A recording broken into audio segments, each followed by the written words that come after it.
Right, that's on, that is. Yeah, I'm focusing on the... Right, there's the Valley of the Rocks. When did you paint this, Dave?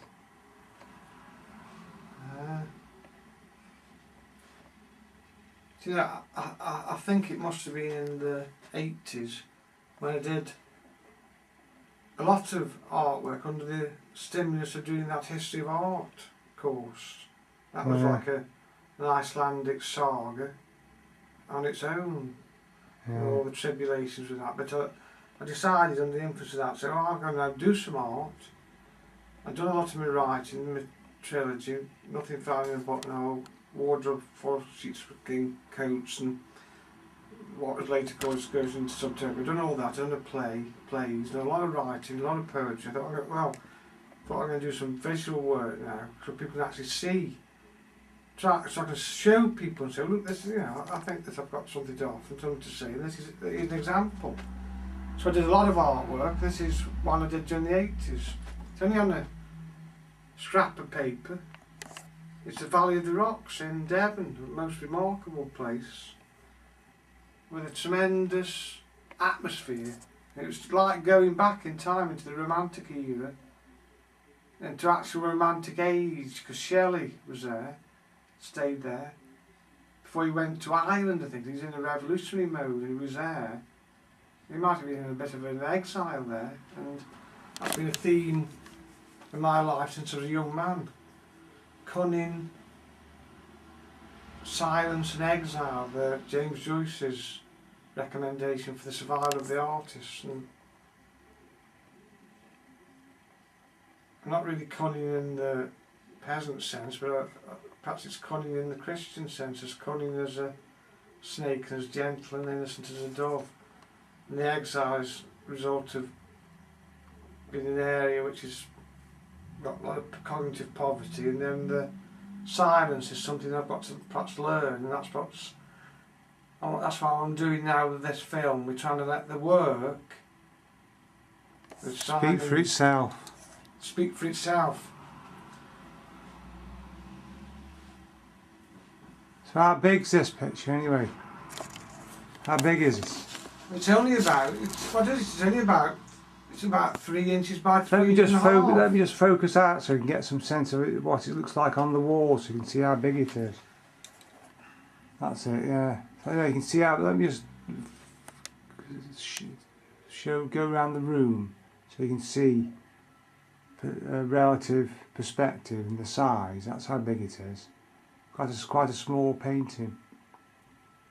What would you say would be about 18 inches square? Something like that. It is, isn't it? It's not a great big canvas, is it? No. Right. Let's talk about anything else. Just stop it for a minute. On. Just for a minute. Okay. So there's this painting now. This is of Awesome Field, isn't it, Dave? This one here. Which one? The long, the wide one. Yes. See, I don't know where that is, but to me, that's got a lovely summer feel. It's like an ideal landscape. It's like Arcadia. Yeah, it is, isn't it? Yeah, it really is like that, and I think this would be quite astonishing for somebody who's never seen it before, because it's simple, but it's very peaceful, and these watercolours, I'm trying to express something, I think. I'm just trying to capture some essence. I think there's almost some sort of an essence of life in these, the meditative, and they're all part of my artwork of meditation and trying to reflect the beauty and the peace of the world rather than always the angst. It's the peace that I'm looking at with these watercolours of landscapes, mainly of the Peak District. Yeah, near to Alstonfield and Wetton, that area, Wetton Mill, near to Hartington, near to Beresford Dale, isn't it?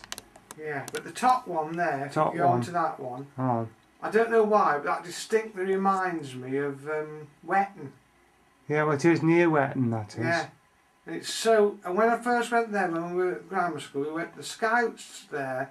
It was Tony Monter Scout. Anyway, Yeah. he recommended going up there. We went up there, and I remember when we were there, we were camping, and I remember how mysterious these little, very dark little copses were, little bits of woodland, copses are called. And you'll see examples of these, and a lot of these watercolours of that Derbyshire peaks. And it's like the light and the shade, but there's something very mysterious, almost primeval up there, with the crows and the atmosphere is unique. Yeah, it was. It's a unique place, and incidentally, I just say at this point that nearby is the Roaches, which we practically haunted as when we were young. We used to go with Father and Ken, and that area, perhaps I shouldn't say, but I think the whole area, including the Roaches, has got a tremendously mystical quality, very, very peaceful quality. Yeah. Very ancient and peaceful. And this is what this film perhaps could be about, really, is the desire to show the world some a visual aspect of art, which I hope that people enjoy it, and but stressing the peacefulness I think you can get from the visual arts, but you can actually see it and can respond to it without having to read 100,000 words or 1,000 words. You can just have an immediate reaction. That's what I'm trying to do. We're doing this film now, so I've done those two now. So Yeah, oh. Pauses. I'll just do a still then, all right. Alright.